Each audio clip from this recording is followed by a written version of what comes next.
our esteemed moderator, Haider El-Shakari. He is a research fellow at the Chatham House with the our sister program, Iraq Initiative.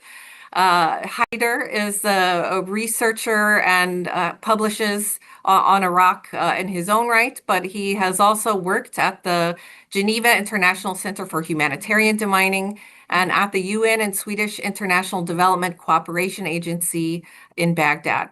And so with that, I will turn the floor to Haider. Thank you. Thank you very much, Victoria, and good morning, good afternoon, everyone joining us from DC, Baghdad. I'm here in London. As Victoria mentioned, today we're discussing Iraqi elections. This is the sixth election, so 20 years after the first elections that we had back in 2005. If you go to Baghdad, if you go around Iraq, you'll see a lot of movement around. There's a lot of posters, there's a lot of electoral races, candidates, 7,000 candidates across the streets, going around, meeting with people, paving roads, all of this fun stuff that are happening in the country. Yet there isn't so much enthusiasm from the people themselves. If you talk to people in Baghdad about voting, about registering for their cards, updating their biometrics, there is some apathy in the air.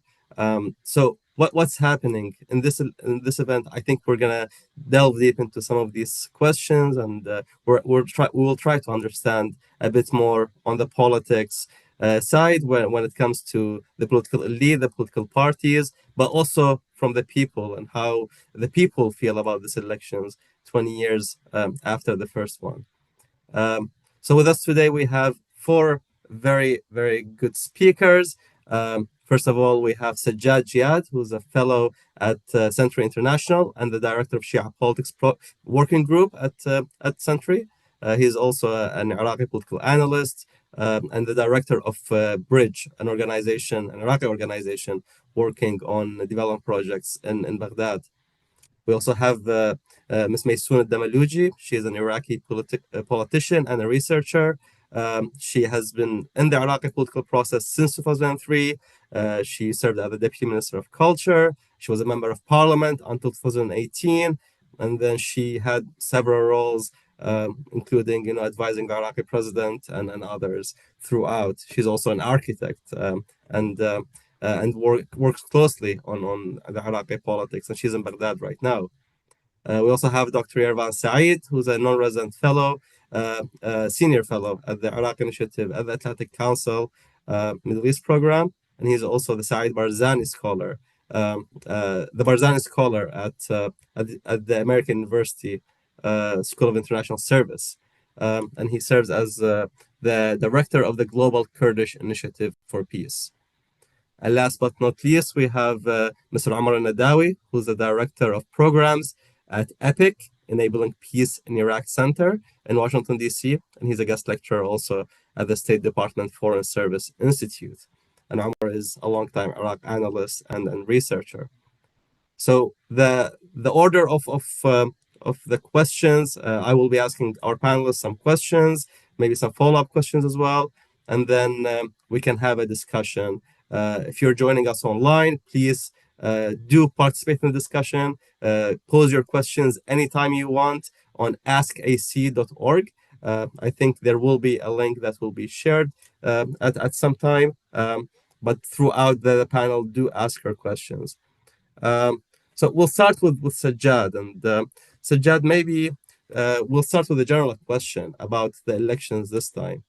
What is different this time? What are the electoral dynamics that are happening in Baghdad streets and Iraqi streets, but also behind closed doors amongst political elites? The floor is yours, Sajjad. Thank you, Haider. Thank you to everyone who's joining us. I think if we compare these elections to the previous elections, one thing that is clear is the expected turnout, the trend in turnout is continuing to fall. And so part of that is apathy, part of that is just because people don't feel elections actually lead to change.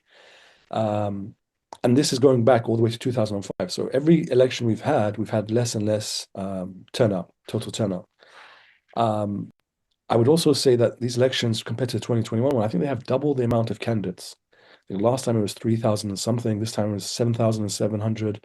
Obviously, there was disqualification, so it's brought it down to just around 7,000, but still much more candidates than there were in the previous election. So much more competitive. And obviously, the election law was rolled back to what it was in 2018. So we don't have 83 districts. We're back to provincial level districts, so only 18 or 19 districts, unfortunately. And that's, in my view, a regression in terms of democracy. But I think the general mood is, I can say, apathy, suspicion as well, suspicion of the political lead, suspicion that, the elections are rigged somehow, that, if you cast your vote, it doesn't actually lead to anything significant because all the deals are done in these closed meetings. We don't have a presidential system. We don't vote for somebody. Nobody wins the elections in Iraq.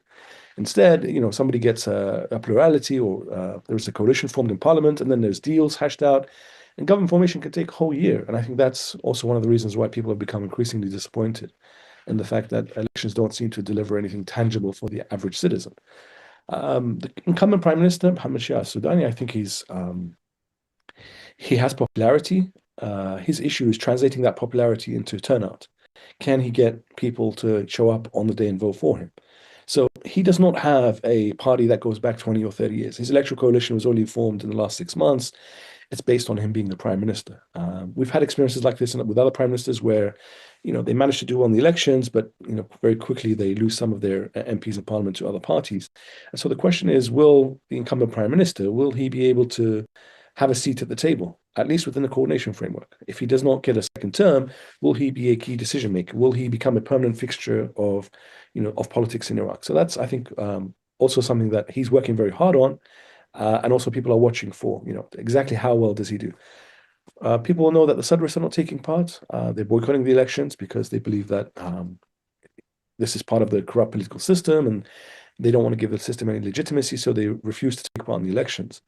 And it may be that if these 4 years go by and the next government has not managed to win people over, if the Sadrists decide to take part in the next elections, 4 years from now, they may then, be in a good position to present themselves as legitimate opposition. We were not in government for, well, it will be 7 years.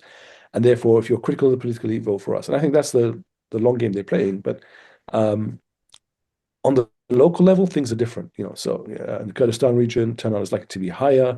In areas where, elections have been disrupted in the past, for example, in Anbar and Nainawa, in Kirkuk, I think, you'll get high turnout as well. And it'll be interesting to see how long this government formation takes. So the expectation is several months, maybe 6 months, almost, up to a year. I think this time around it'll be a little bit quicker. Obviously, the absence of the Sadrists is a contributing factor, but also I think there is a lot of lessons learned from 2021. The effort to form a majoritarian government, and so I don't think the Kurds will disagree on the choice for who will be president of the republic. I don't think the Sunnis will disagree on who will be Speaker of Parliament, and I don't think the Shia will disagree on who should be Prime Minister. And so that's one reason why I think the elections will lead to a quicker government formation than in previous times. And you mentioned that Sudani has popularity amongst the people right now because of all the construction that's happening in major cities, at least in Iraq. How popular is he within his own coordination framework, amongst the political elite that brought him in the first place? Certainly, I think they're very worried that he may use his performance in elections. He's expected to do quite well. He thinks he will achieve 60 or 70 seats. I don't think he will achieve that much, but certainly he will become a player. And I think they're very concerned that he will try to push through a second term and try to ally with other parties outside the coordination framework and try to get a majority by bypassing the coordination framework. I don't think it's likely, if I'm honest with you. I think he will struggle. I think there's a lot of bad blood now, particularly in the last year, between the coordination framework and the prime minister. But they're in a difficult position. They want people to think highly of the government because this is, the government that was backed by the coordination framework, and they said to people, hey, you're going to see how much better we are than the previous governments. And so it's very difficult for them to criticize the prime minister while also at the same time trying to praise the government. So they're in a difficult position, but I think there's a consensus that he should not have a second term. And part of that is just because of the fact that how powerful the position is, that it's likely to be abused by somebody trying to centralize power and to increase his leverage in politics, through resources, through control of the security forces and so on, as has happened in the past. So I don't think he has any friends in the coordination framework, if I can say that. Thank you, Sajjad. And I think also we'll come back later to some of the points regarding the coordination framework itself and how some of the internal dynamics and some of the conflicts within the framework is shaping up within this electoral process. But maybe Maysoon, now we turn to you, and you were in parliament for many years. You served in the political process. Your coalition ran in the elections and won in 2010, but did not get to form the government. How do you see it this time? 20 years later, after the first elections, you've been, observing, involved in the process. What are your reflections on this electoral process? Well, I mean, in 2010, when the Iraqi, the liberal bloc that I belong to, won the most seats in the elections, they didn't get 50%, so they were not able to form the government. People felt when Iraqi was blocked, people felt that there is no point. I mean, the beginning of the divorce between the population and the political process really started in 2010, when Iraqi wasn't even given the chance to form the government. And I think it has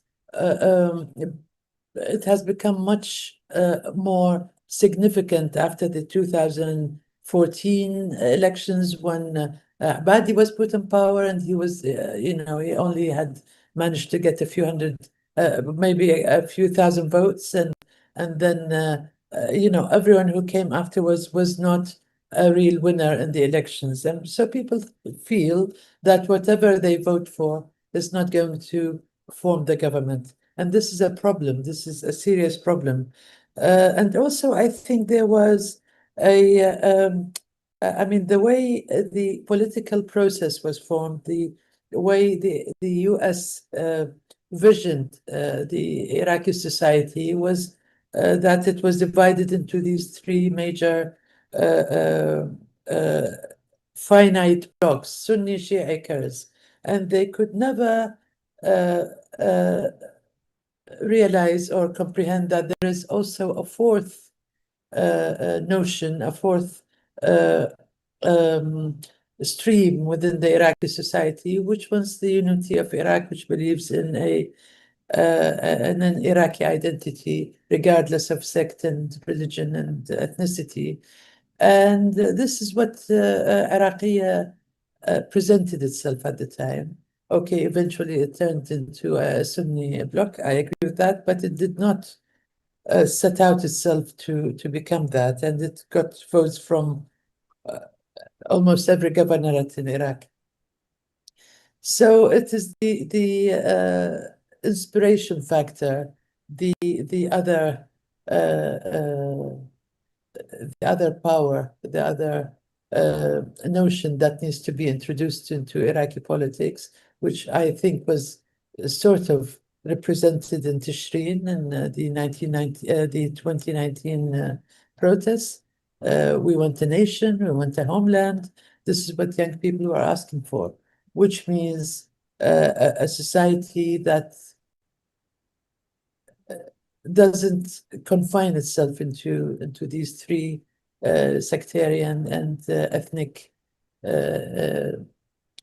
blocks, and can be more than that. This hasn't happened, unfortunately, and Iraqi was not able to sustain itself. And I think in the coming elections, this kind of stream needs to be represented, and I think it could inspire people, young people, far more. This is how I see it. As I agree with everything that Sajjad just said. Actually, there is a lot of disconnect with the current elections in Baghdad. I was in Mosul.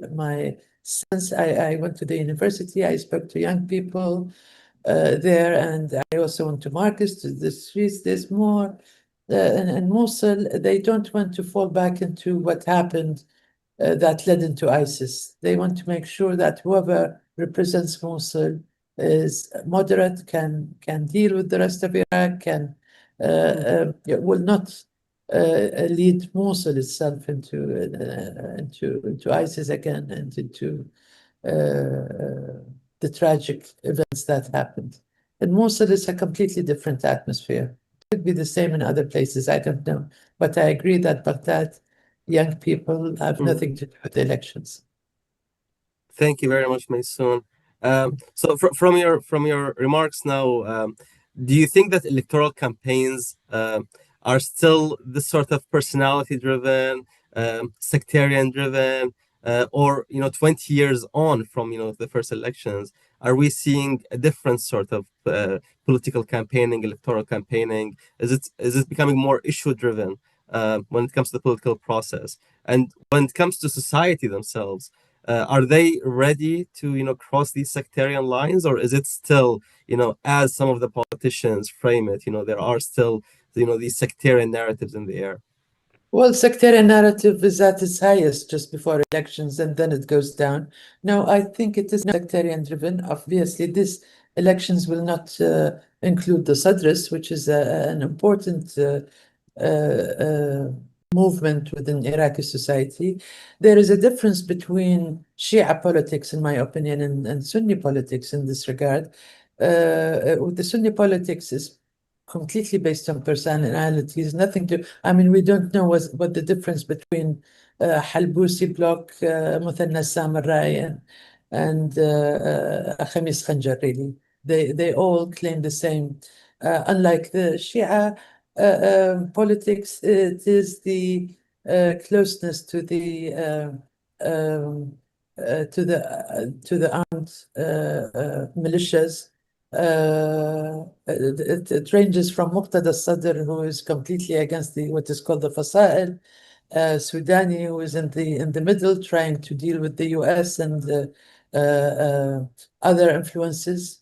And there's the Fasa'il, which is closely related to Iran. So there is more in Shia politics. I think it is more politically driven than it is in Sunni politics. I don't know about Kurdish politics, not involved in it, but this is how I see it. Yeah.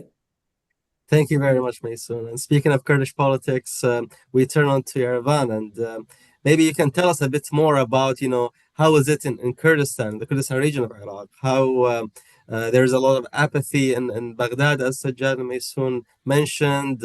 In some of the other areas, there is more, tendency to go and vote. How is it in Kurdistan right now? And especially that in Kurdistan, there has been elections recently, the local elections, but still there is no government more than a year later. There are some conflicts between the Kurdish parties. So how do you see it in Kurdistan right now when it comes to the society's willingness to participate in elections, but also from the political elite aspect? Thank you, Haider. Thank you, everyone. So what's interesting about Kurdistan, so it had an election, Kurdistan region's legislative election in October of last year. It surprised almost everyone because there was a turnout of 72%.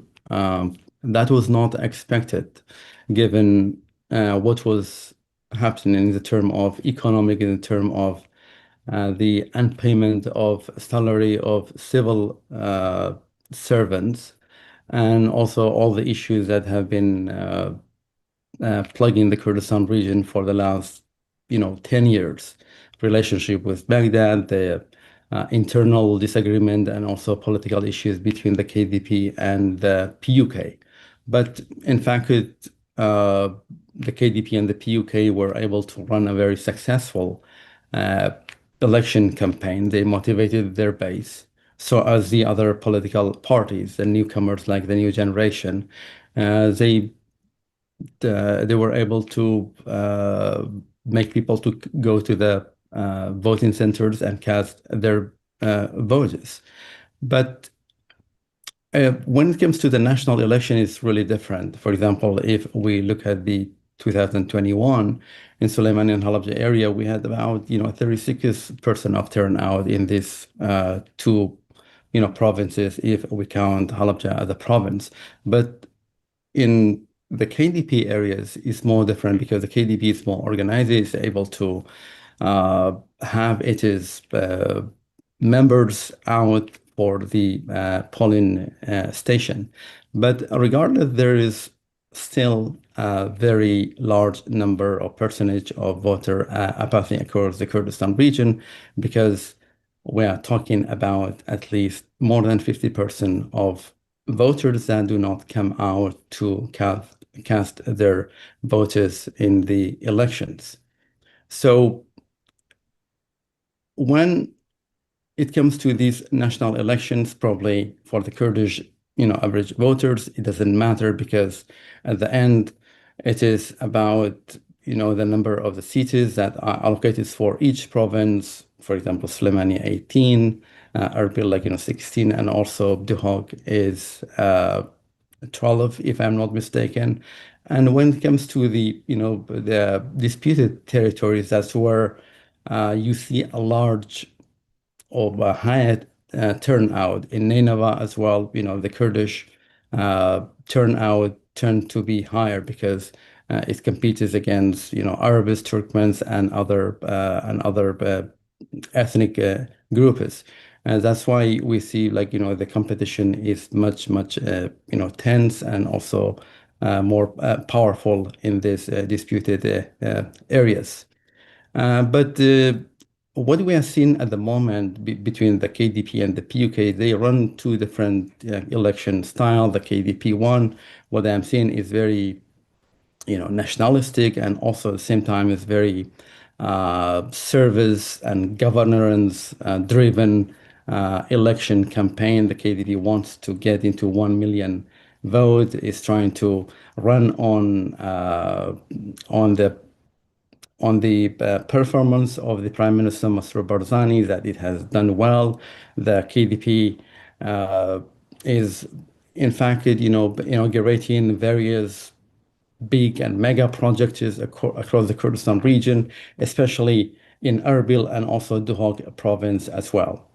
And the KDP's message is very nationalistic. It's trying to run on this very nationalistic message. And also, on the other hand, what we are seeing with the PUK is also trying to turn into this nationalistic message. We see that, the PUK leaders, wearing traditional clothes. They are trying to use that as well. And also, what I saw when I was in Kurdistan, the PUK candidates, when you see that, the posters, they had, Kurdish traditional clothes as well. But regardless, most of the Kurds, just like the rest of the country, see the MPs do not represent their interests. They represent the interests of the parties. And for average Kurdish voters, they see these MPs go to Baghdad, they enrich themselves, not, for example, represent the Kurdish interests. They do not get the Kurdish, for example, salaries or the share of the budget, or the share of the Kurdistan regional government at the right time. So these are the issues that are very important for the average Kurdish voters. But the Kurdish representatives in the past have disappointed them. And also, let's not to forget that, the Iraqi parliament has been one of the most dysfunctional institution in the last, 10 years, especially in the last, 5 years. If you look at, the performance, it has attended, its session about 250, I think, 6 hours in total. It has only passed 69 laws, and also about 215 members of the parliament have not spoken even a single word. And that includes some of the Kurdish MPs that have gone from Kurdistan region to represent the Kurdish interests. So the Kurdish, voters have taken notice of all of the things. That's why they really don't go out to vote in the national elections, for example, as compared to the local election. At the end of the day, for them, the KDP and the PUK and other parties, but now mostly the KDP and the PUK will send their own MPs to Baghdad, and they see these MPs that they fight for the partisan interests and the Kurdish interests, and that has disheartened many Kurdish voters, in fact. Thank you very much, Kakarevan. And you talked about KDP, PUK dynamics and their relationship with their constituents. But what about new generation? You mentioned it slightly, but maybe we can talk about it a bit more, since we had before the Goran movement that made it big, and then now they're much less active. How is new generation playing into this field right now, especially between the two Kurdish major parties, but also within the relationship with Baghdad? So the new generation did well in 2021 election. It was able to get 9 votes. At that time, the PUK was in serious leadership crisis. Now, what the PUK has done in the last 2 years was trying to consolidate its leadership. It had these two presidency. Pavel Talabani was able to oust his cousin Lahor Sherjangi. Lahor Sherjangi then was able to get his own political party. Now he's in prison. The PUK or Pavel Talabani used it disproportionate military force against him and also his brothers. They are in prison at the moment, and also the new generation leader Shahswar Abdul Wahid, and also is in prison as well. And also another opposition leader who replaced Barham Saleh, because Barham Saleh, if you remember, had his own political party when he became the president of Iraq. On the PUK list, he left that party, and someone else called Aram became the head of that party, and also that person also is in prison as well. So the PUK, in fact, it has imprisoned 3 opposition leaders at its stronghold at the moment, and many people believe the PUK did this so that it will be able to do very well in this election. In the previous Kurdistan election in the Kurdistan region last year, it did well. It was able to increase its election seats from 18 to 24, and in the Iraqi election in 2021, it got about 17 seats. Many people expected that with all these measures against rival groups and also being anti-KDP at the same time, the PUK expects to get about 23 seats. And also now these rival groups, including the new generation, many believe that do not expect it to do well, because now the whole fever regarding the reform or a replacement for the PUK, for example, in Suleimania or Halabja, is gone, because now the wave is on the PUK side, because the PUK under Pavel Talabani, also Khobat Talabani, has been able to consolidate power. That's something should be taken into consideration moving into November election. And also another reason that's why we don't have a government in the Kurdistan region, because the PUK think that because it did very well in the election and run on a very anti-KDP platform, it wants to make sure that it will hold this card, and also it has advantage. It wants us to go like this, still remain anti-KDP into the national election, in the hope that this this still carry on into the national election and be able to get even more voters and also eventually more seats in the national election. But Sajjad mentioned something about the Kurds might not have disagreement over who might become the president of Iraq. I may disagree on this because in fact the lack of having a new government in the Kurdistan region might complicate the formation of the government at the national level. Especially, we saw that in 2022 when there was lots of intra-Kurdish competition of who becomes the next president of Iraq. Now, the KDP wants us to have its candidate or nominee to become the next president of Iraq. The PUK think that it has a historical claim on that. So these are really issues that could complicate the national politics and also the formation of the government formation next year.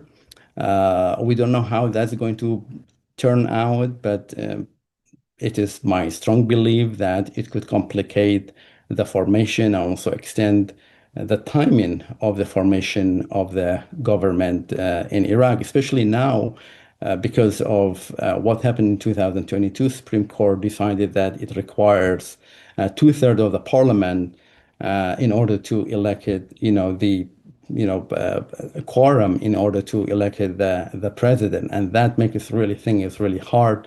And unless we are going to have some sort of intra-Kurdish agreement of who becomes, the president, as it was in the past before the last two, election, it will be really hard to see how we are going to have any government anytime soon. Having said that, I completely agree with what Sajjad said regarding, Sadr being out of the picture could, speed up, the government formation. I think the broader regional, remake of the geopolitical map could also help speed up the regional the government formation as well. But the Kurdish angle is really important to take into account when it comes to the government formation as well. Thank you very much, Ervan. And I think, linking government formation in Kurdistan to government formation in federal Iraq, and having those processes together might further complicate the process. But also there is an ambition that maybe it will speed the process up because there are more cards for both parties to be put on the table. So maybe some are saying that we might expect a very speedy government formation process where in 1 month they can do everything and we'll have a government. But some are saying we'll have a very long government formation process. If, as you're saying, from the president we start to negotiate, whether the PUK, the KDP, who's the candidate, who do we push, and then getting into the more complications throughout the process, like what happened in 2021. But we'll talk about government formation later. First, let's talk about let's go to Omar and maybe discuss some of the trends that has been happening throughout the years. Omar, you have been following, Iraqi politics, and you're Iraqi yourself, so you know very well how things are happening. And you've been also doing some polling, some trends, monitoring. You're seeing turnout patterns, and as Sajjad mentioned, and there's a consensus here. There has been a decreasing turnout throughout the different electoral cycles.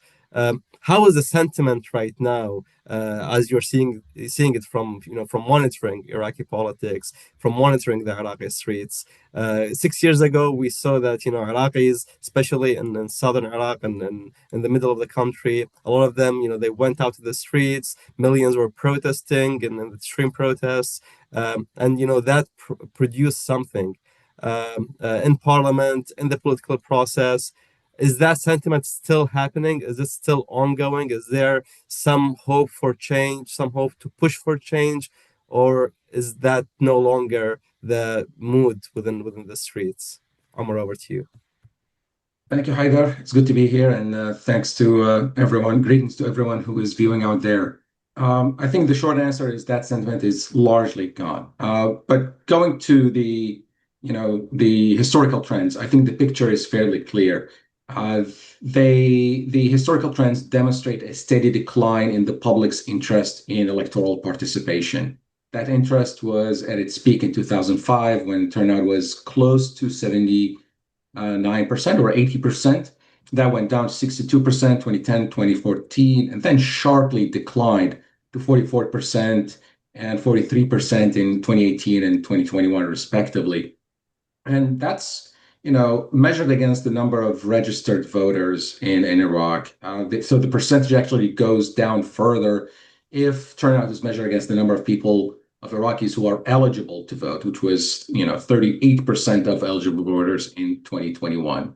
And as we go to the ballots in November, and since most of the underlying conditions have not really changed, there are a lot of indications that point to turnout remaining low, if not declining even further. I think here is a crucial point to remember is that about 30% of eligible voters in Iraq are not registered to vote. So we're actually starting with a let's call it a capped range of potential turnout. And in reality, the number of registered voters in Iraq is actually declining as an absolute value. There are currently 21.4 million Iraqis who are registered to vote, who have their biometric cards as of the deadline for registration in June 20. And this is significantly lower than the 22.1 million who were registered to vote in 2021, even though population actually increased by about 1 million year on year. So there is definitely a decline in interest in participation, whether or not people are actually going to participate. In terms of recent polling, I saw a very interesting poll by the brilliant Muqad Dagher and his Mustaqilla group, which shows actually that if you look at the numbers, that Iraqis have very little interest or very little faith in terms of elections being a pathway to making their voices heard in politics. And if I recall the numbers correctly, in several provinces, the percentage of people who think their votes matter to any extent, excuse me, is well below 20%, with a few exceptions in Baghdad, I think, and Basra and but for most part, people don't think that their votes are going to make their voices heard in politics. And this is really consistent with the sentiment that you get when you talk to Iraqis on the street, even among activists who participated in the Tishreen protests and were active back in the day. There's a lot of frustration. So I think the general expectation is that turnout could be, is not going to exceed what we saw in 2021 at best, and could be as low as 25%. Now, to present both sides of what we're seeing, I curiously saw a recent polling by a certain Iraqi think tank that expects much greater interest in participation, up to 75% actually of respondents in that poll said that they were going to come out and vote.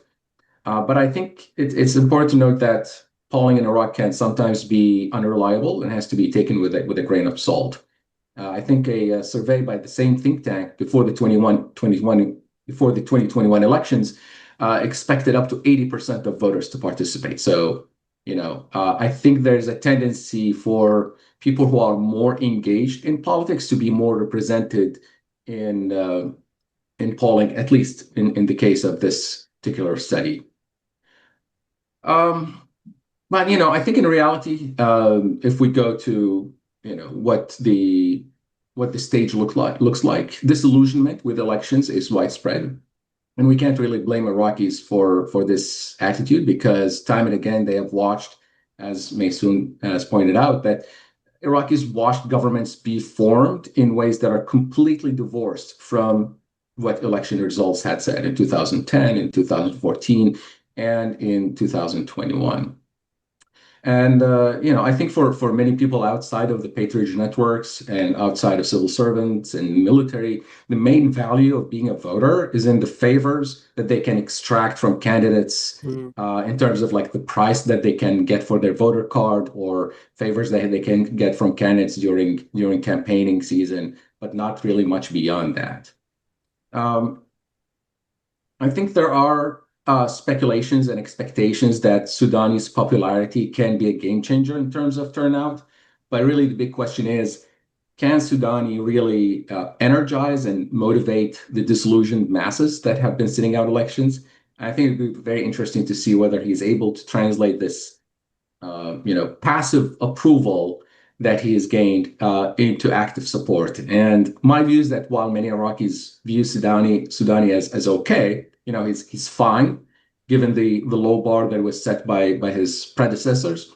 I don't think that they're excited by the idea of going out and electing his coalition, which includes many bad apples who have so to speak, skeletons that are not really in closets, but hidden in closets, but are still in full view, in full display, like Falih al-Fayyad and Ahmed al-Asadi and people like that. So, my expectations for turnout are quite modest. Thank you very much, Omar. And maybe quickly we can talk about after 2019, after the protests, some parties emerged where some say around 50 independents and reform-minded MPs were in parliament at the time in 2021, and they were pushing for change. What happened to those MPs and to those political parties who were showing or holding the Tishrin slogan, the change slogan, the reform slogan, and many millions of people voted for them at the time? Well, I think the Tishrini's experience in parliament has been quite negative, in large part because of the system and the forces that uphold the system and benefit from it and their resistance to change. And that, that proved, as expected, to be quite hostile to change and difficult to influence. And it was also in part because of the Tishrinis themselves didn't really have the numbers to make a big difference to begin with. They were scattered. Numbers were not large enough. Couldn't find their footing, and in many cases actually faltered because of the rushed way in which they entered parliament, seemingly without preparation, strategy, or internal organization that prepared them for the task at hand. And I think also the system or the powerful actors, again, that protected managed through cooptation, intimidation, or litigation to blunt the efforts of the Tishrinis in influencing legislation or the political system at large, both inside parliament, inside the halls of parliament, and out in the media or on the streets. I think we see this repeatedly in activists being banned from appearing in media because they called out a militia or criticized this policy or that legislation, whether it's the BMF law or the personal status law amendments, or because they demanded justice for those who were murdered or disappeared during Tishrin. And we've seen even members of parliament who are Tishrinis who have been facing lawsuits and disqualifications from elections because they spoke their mind. So the pressure has been quite intense. But this is not to. We also have to acknowledge that the Tishrinis have had also their own internal problems. We saw that starkly reflected in the way that Imtidad, which was the main party that emerged out of Tishrin and represented Tishrin in parliament, it imploded just months after the election because they didn't really have an agreed upon method for decision making, for approaching important political decisions in parliament, for approaching important votes, and they didn't have a method for resolving differences when they emerged among their members and between members and leadership.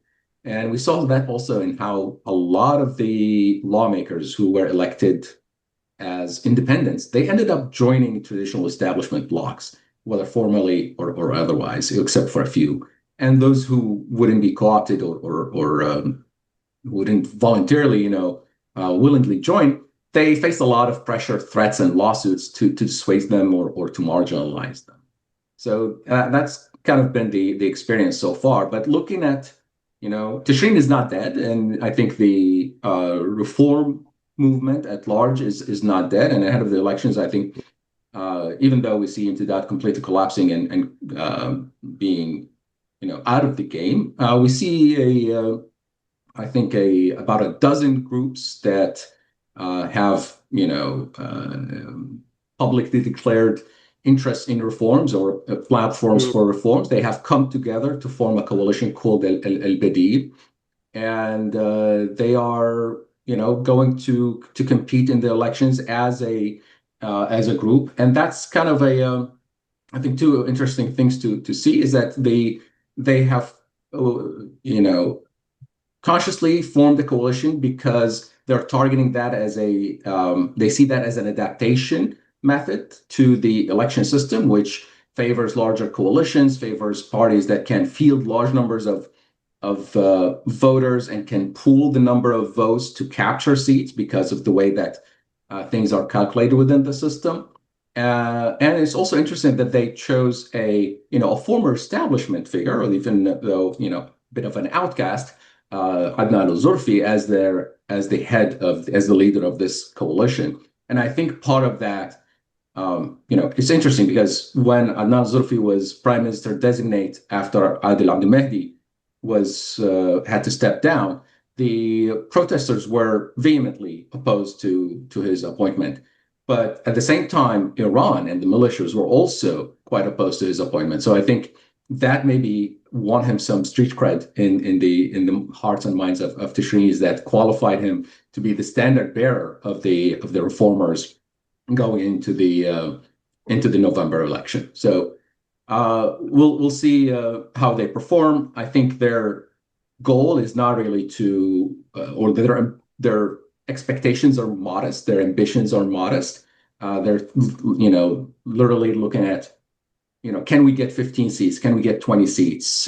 Can we get even half of what Imtidad and the independents did last time, or a third of that? And so we can have a foothold and be able to build a foundation and build from it.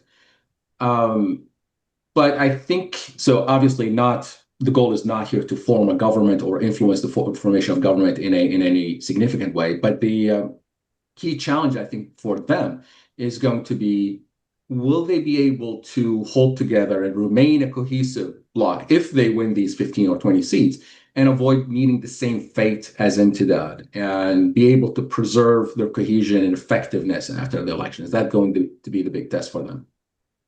Thank you very much, Omar, and very good analysis. And you touched on many important spots that we might return to later on, especially when it comes to some of the candidates and the alliances and how they are pushing into compete with the political elite. I would like to remind our viewers to, if you have any questions for any of our speakers, please go to askac.org. I see some questions that are coming already. We'll come to those in a bit, but I want to remind you to keep those coming. Sajjad, maybe one point that we put on hold, and now I want to come back to it when it comes to the Shia coordination framework and Sudani, and that relationship.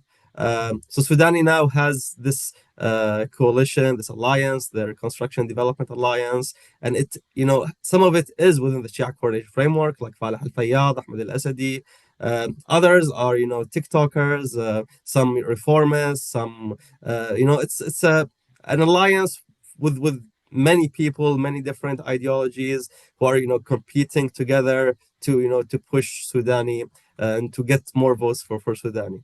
While the coordination framework, on the other end, before there used to be bigger lists, to combine some of the groups together. Now many of these groups are running, individually. You have Sadiqun, you have, Badr, you have, many of these groups are running as, separate blocks and competing with each other.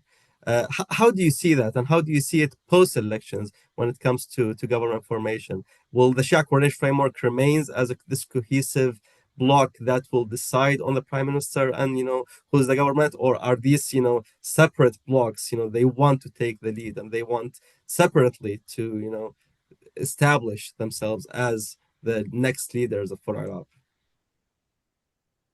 So the coordination framework, I think, is likely to remain cohesive after these elections.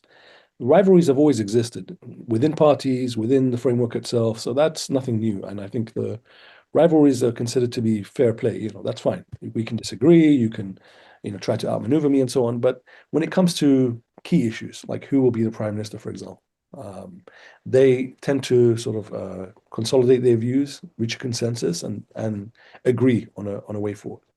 Given the absence of the Sadrist, I think that helps in the short term. Obviously, in the longer term, there is a lack of a unifying figure, right? So the framework was unified against Muqtada Sadr. Even though they had severe differences between themselves, they were very worried about Sadr's effort to form a majority government. And so they came together to block that. The longer Sadr state is out of politics, the more likely that the framework will fragment. However, that doesn't mean they will become any nicer. The framework is ruthless. The leaders are ruthless. They will use any tools of the state to try to consolidate their power. And the same applies to other political parties, North and South. So I don't think we can expect that Sudan is going to bully his way into becoming the key decision maker within the framework, unless he picks up 100 plus seats. And even then, that might not be enough, right? So we have experiences, as Mason was saying, in the past.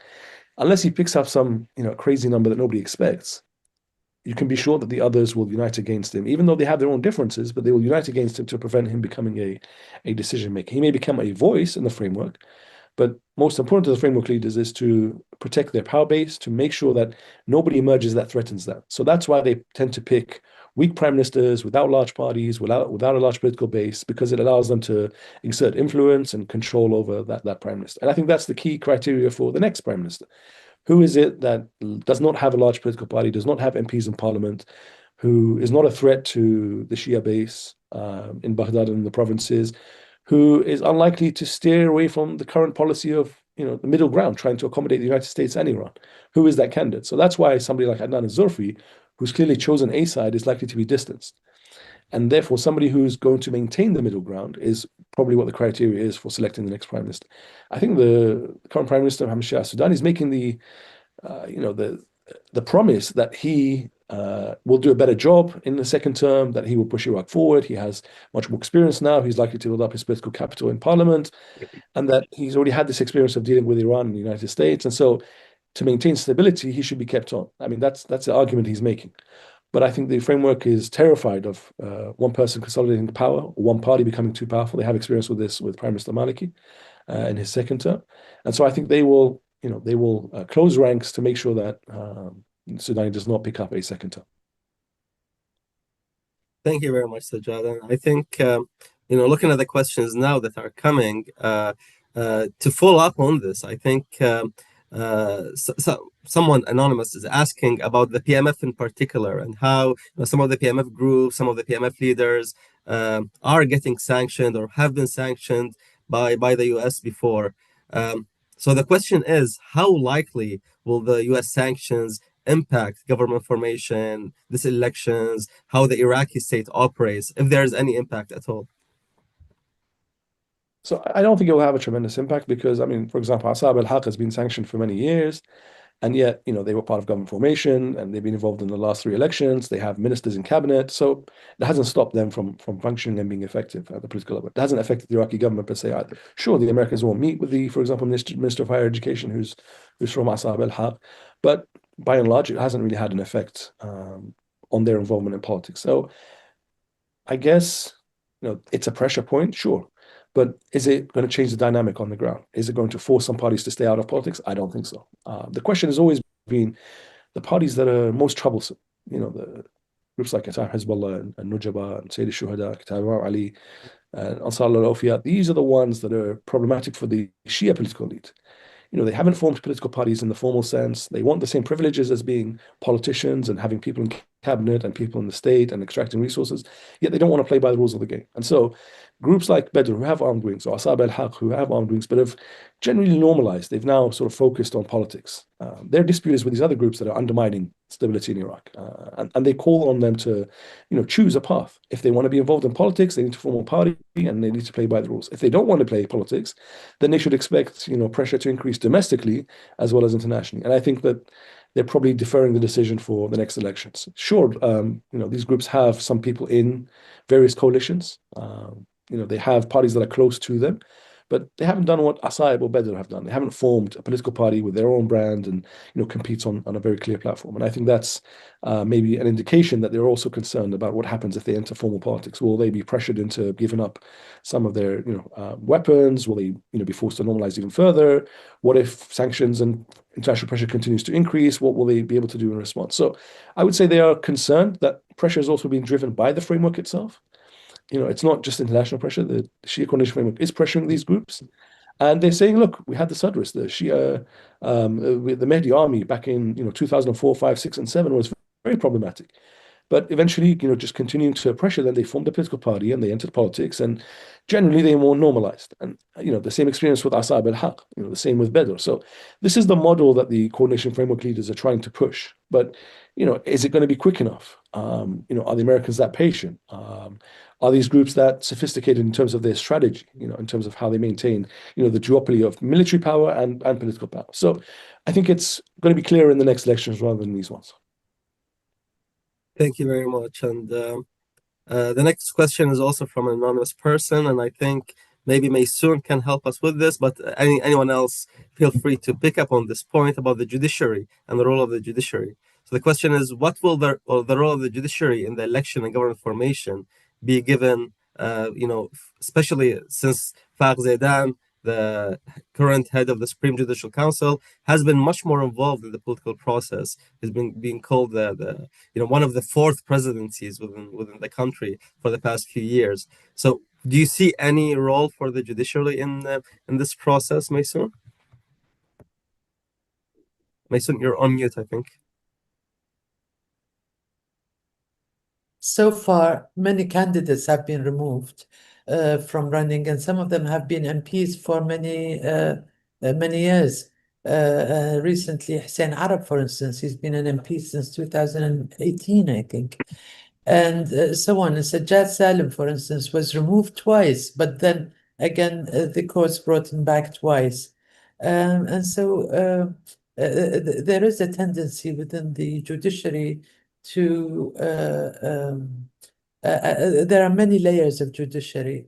The judiciary that belongs to the Electoral Commission removes people. The judiciary that's independent of the Electoral Commission brings people back.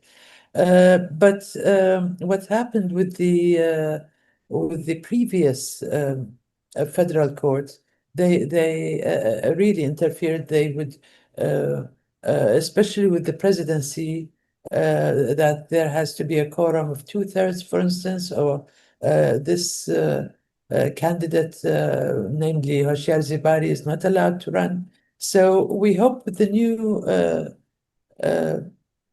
federal court, it will be different. The previous federal court really interfered with things that it shouldn't interfere with. We must continue to believe in the fairness of the judiciary, because we have nowhere else to go to be honest.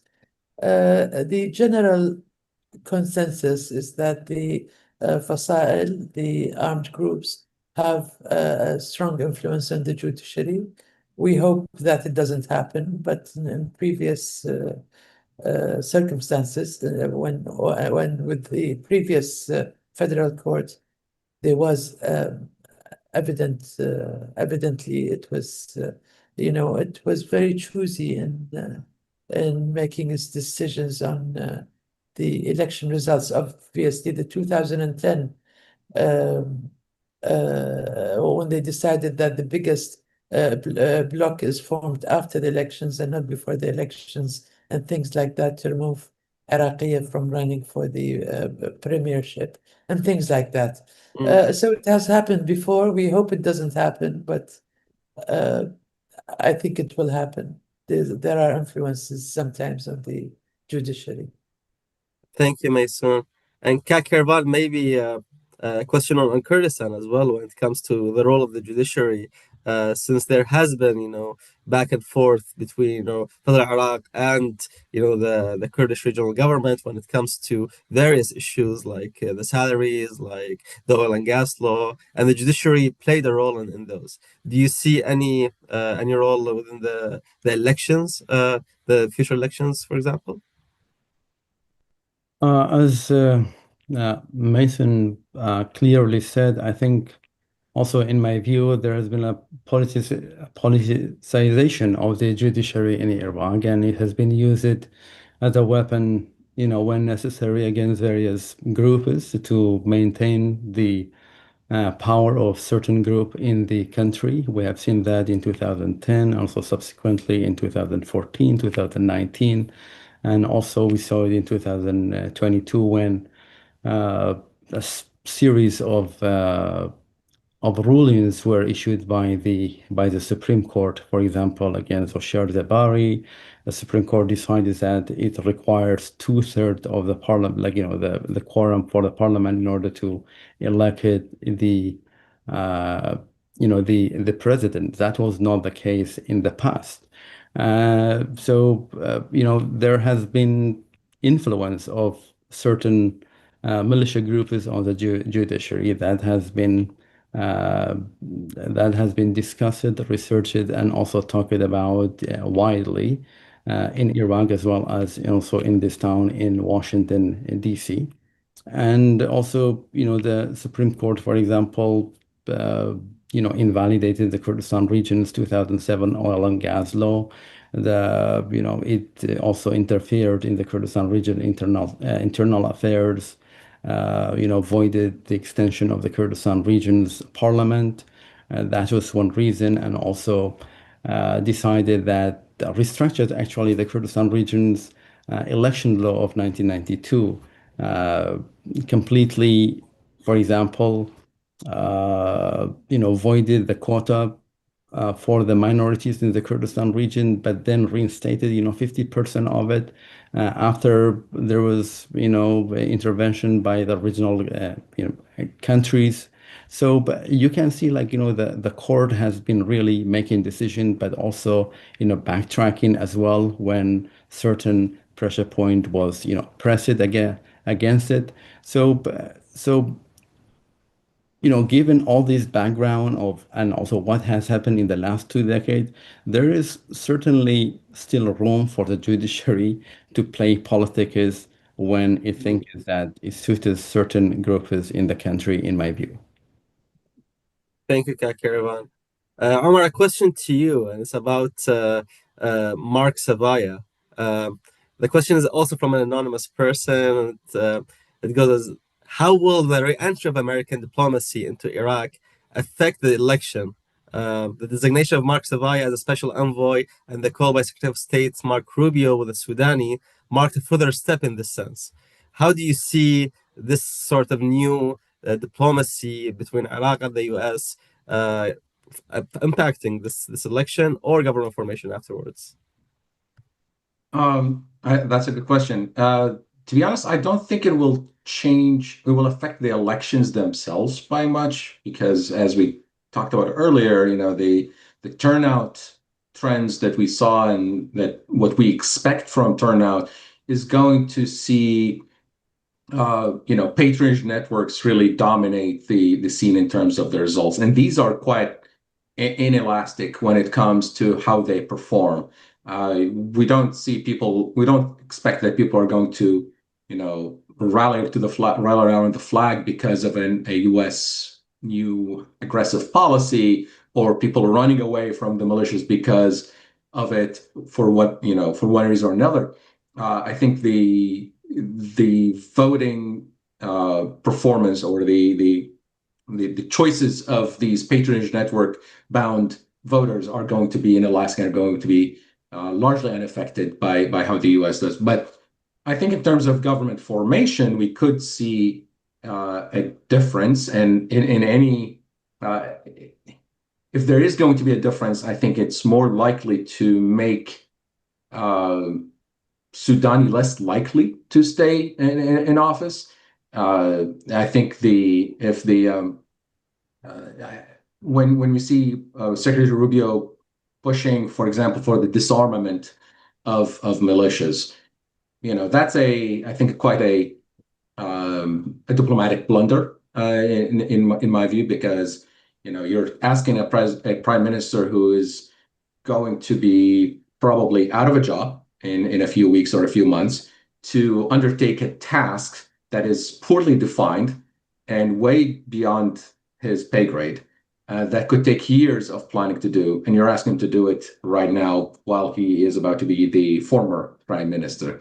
It's going to be to put Sudan in a very tough position. If he, stalls, that's going to hurt his electoral chances. If he takes any action, it's going to make him, it's going to put another, target on his back for the militias. So these are, I think, the two primary, results, or the two primary points of influence on the election results. Again, not on the results themselves, but on the government formation later. It's reducing Sudanese likelihood of election. So, Jad, maybe you can come on this point, in particular when it comes to Sudanese re-election.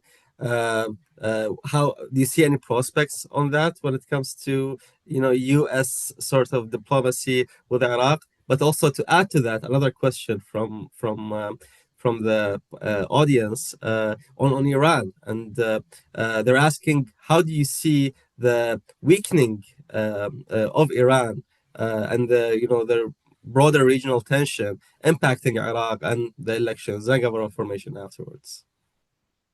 So with regards to the first question, I think I've been clear in saying I don't expect Soudani to remain as prime minister. I don't think the US wants to choose sides or back a particular candidate. So it's highly unlikely that they will give their support to Soudani or anybody else from the coordination framework. Instead, they're going to lay out some of the demands that they have to engage with the next government and expect that whoever becomes prime minister fulfills some of those criteria. So in regards to the second question, I think we should not overestimate the weakness of Iran. I think Iran still retains a lot of influence in Iraq and beyond. I think the most crucial thing is what is the outcome of the negotiations between Iran and the US. That has the single most impact on Iraq. If negotiations break down, I think we can expect a lot of those tensions to play out inside Iraq, unfortunately. This has happened in the past. We've had attacks against US forces or the embassy. We've had assassinations by drone committed by the United States. So there is, unfortunately, a lot of potential for negative outcomes that lead to direct impact on Iraq. But also the opposite is true. If there is an agreement reached between Iran and the United States, I think that will lead to a positive effect on Iraq. That will lead to more stability. I think the US will increase its engagement with Iraq in a positive sense. You can already see, there's more American companies that have come in the last 6 to 8 months. President Trump has been very clear that engagement with the country needs to lead to direct benefit. It's very transactional, but he's very clear as well. What is in it for us? So we will be friends with Iraq if there is benefit for the American economy. That's the bottom line. And that's why I think the Iraqi government has finally got it. They struggle to understand what it is that the Americans want. And finally, I think they're starting to understand. But factors beyond their control. We don't know what's going to happen with regards to the negotiations. Will they break down or will they lead to a resolution? But like I say, if it breaks down, unfortunately, that is very bad for Iraq. If there is an agreement, I'm very hopeful that it will be positive outcomes for Iraq.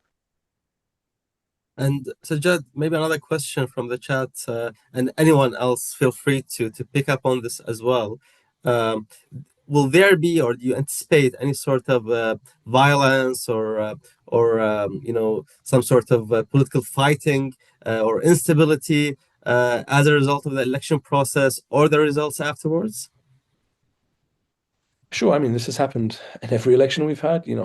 Immediately as soon as the elections are over, people start disputing the process, and then once the initial results come out, people cast out on the results, and then they go to court, and it takes a couple of months before all of those disputes are resolved.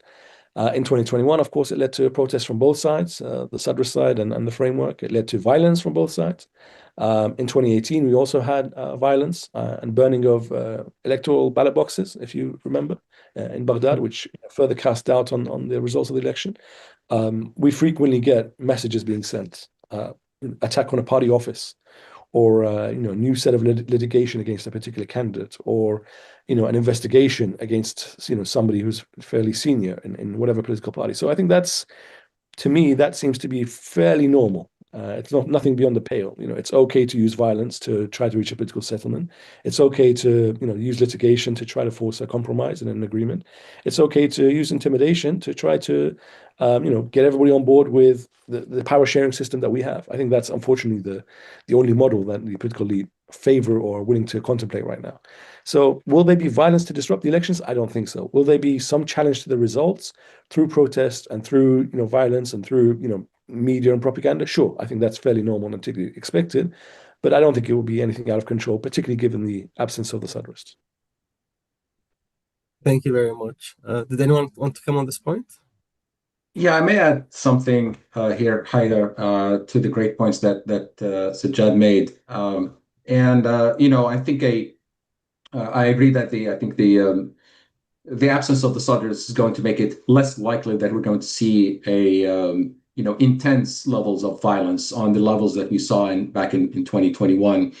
But we also, I think, another side of it was that violence can sometimes be used to shape political alignments in post-election environment and government formation process, the way we saw the militias, direct coercive power towards Erbil and Fallujah when they tried to, engage in a trilateral alliance with Sadr. Now Sadr is gone, but Soudani is a potential candidate for taking that, for playing that role. So I think even if violence isn't exercised as an option here, I think the threat of it or the memory of it is going to play in the back of the minds of these potential political allies that could form a coalition to the exclusion of the coordination framework core with a Soudani if he performs well in the elections. Thank you very much, Amar. These are some great points, and Maysoon, maybe a question to you regarding the current parliament and some of the practices that have been done. So the parliament, as you know, a few of the speakers here clearly demonstrated that there was not a lot of laws legislated or a lot of political elites were held to account, but it did amend the personal status law. And a question here from Brian about that amendment of the personal status law, especially, putting this sort of Ja'fari school advancement to certain populations. Brian is asking, to what extent does this vote in parliament and does this push towards some interference of religious actors within the legislation process is giving us a sense or a trend that more clerics or religiously conservative politicians are likely to gain some significant votes or seats within this election? Well, I think, first of all, there was an attempt to go back to the Sharia law since 2003. And the women's movement and also women in parliament stopped all attempts in previous parliaments. But with this parliament, there was very little objection, only from one or two female MPs, and they are the seasoned MPs, not the new MPs. And it just passed without much, it passed within a deal, actually. They gave the Sunnis something, the Kurds something, and then managed to pass this law. Since then, I'm told by Kurdish NGOs that no less than 800 divorced women with their families have moved into Kurdistan. And these women have no jobs, they have no income, nothing, and some are asking to start a camp, to set up a camp for these women who will lose custody of their children because of the new law. I think many of those who were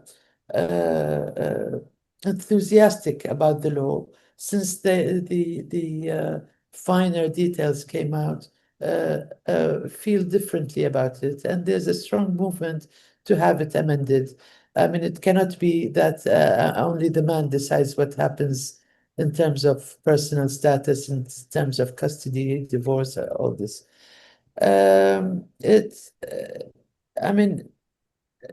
This law has affected, although it is a Ja'fari law, but it has affected all Iraqis, really. I mean, there is a general view that it shouldn't have happened this way, that the judiciary should have had the last word and the finer details and the mudawwana that came out later on.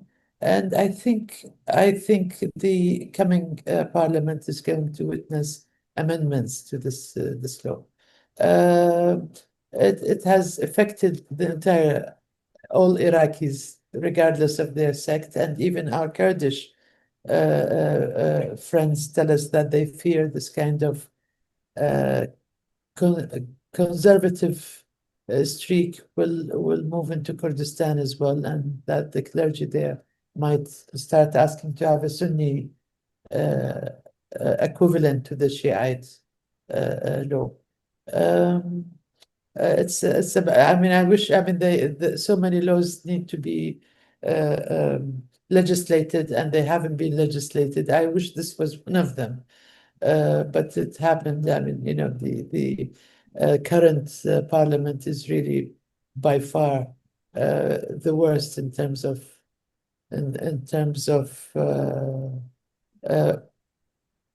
having a dialogue and a discussion about laws, let alone blocking laws that can affect a large segment of society. I mean, when we were in parliament, I pride myself, and others pride themselves with blocking so many laws that limit liberties, for instance, that interfere with their with personal or freedom of speech and all this.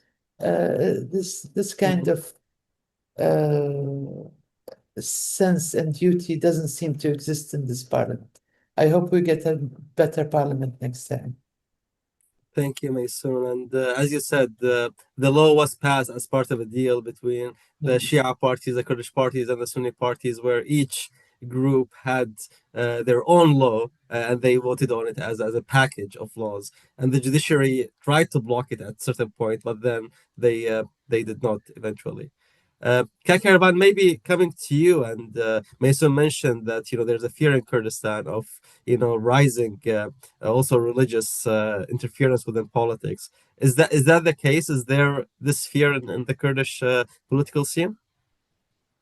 I really don't think so, because it is under control. I think the KDP and the PUK, or the Kurdistan Regional Government, has done a very, very good job in the term of controlling of extremism of the clergy.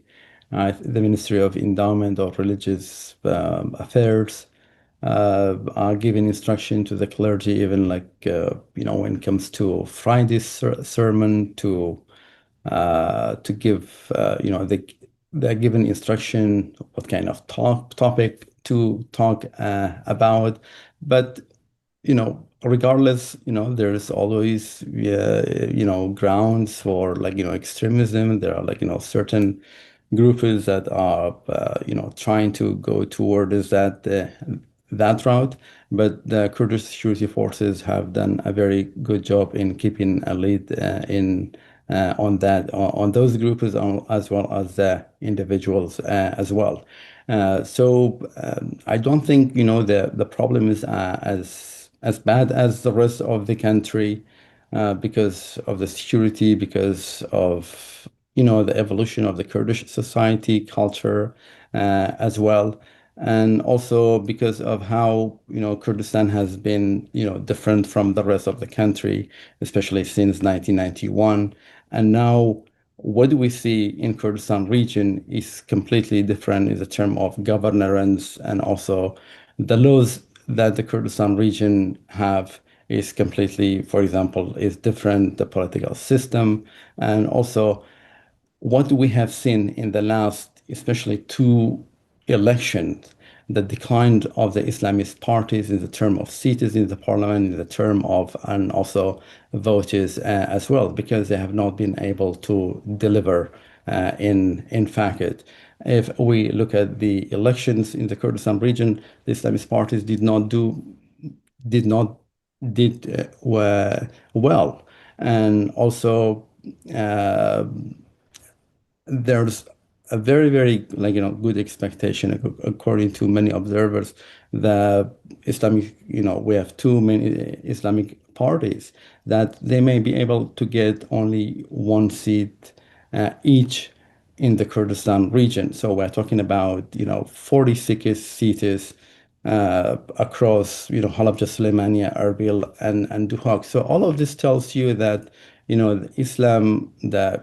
Islamic parties or Islamism has been on decline in the Kurdistan region. But again, this does not mean that there is no, danger or risk with Islamism or extremism in the Kurdistan region. There are still, arrested by the security forces in the Kurdish region as well. Thank you, Caravan. Now, maybe to talk about some of the other parties as well. Sajjad or Omar, this might be a question to either of you. It's about the Sunnis, and Maysoon mentioned earlier that we don't know the difference between Halbusi, Khanjar, and Muthanna Samarrai. What's the difference right now within the Sunni political scene? How are these actors, working with each other? How will they, vote for the speaker later on? Is there any sense of how this dynamic are growing right now? Maybe Omar, we can start with you. Sure. Yeah, no, I think I agree that the Sunni politics are almost entirely driven by transactional calculations and by egos, with the Speaker of Parliament being kind of the grand prize for the competitors. You have Al-Busi, Panjar, and Muthanna Samarrai, and you look at them, there's really not that much difference in what they present in terms of policies. If they present anything, it's all the same. Maybe a little different in the eloquence or lack thereof, but it's policy is a tertiary matter here. It's all about who's going to be the boss, who's going to be able to capture that grand prize and be able to use that also to build and expand existing patronage networks so that they can build on more momentum. And even if that means, there's no working together right now, but they're working towards that goal, even if it means working with, outside groups, with Shia groups, to undermine one another and to claim ground from one another, whether it's Samurai in Anbar or Halbusi in Salah ad-Din and vice versa. So it's very really, it's devoid of policy or ideology for that matter. And I think what the competition is wild, I think, among Iraqi Sunni politicians, because there's also no moderating, patron, external actor who can moderate differences and keep them focused on the ball. There's no, Iranian guidance helping the coordination frameworks smooth things out and stay focused on, like, we want the coordination framework to stay together. I know you want this and you want that. Let's figure out a way. Every now and then you have Qani coming in Baghdad and talking to this guy and that guy and making sure that they, yes, you can have your differences, but you have to stay together. There's no such moderating influence, I think, in Iraqi Sunni politics. So it's open season on everyone. That's the scene. Thank you, Omar. And what about the IDPs? There was a question from Brian also about the IDPs, and he's estimating that there are around 1 million IDPs across the country, but also in Al-Hol. How are their votes being counted? Are they participating in the elections fairly? What is the situation there?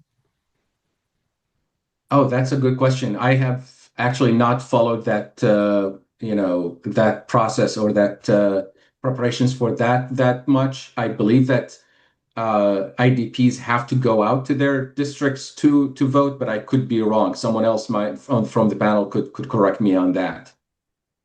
No, thank you. I think the IDPs usually vote during the special voting day, which is the day before the elections, or 2 days before the elections, where there are special places for them to vote.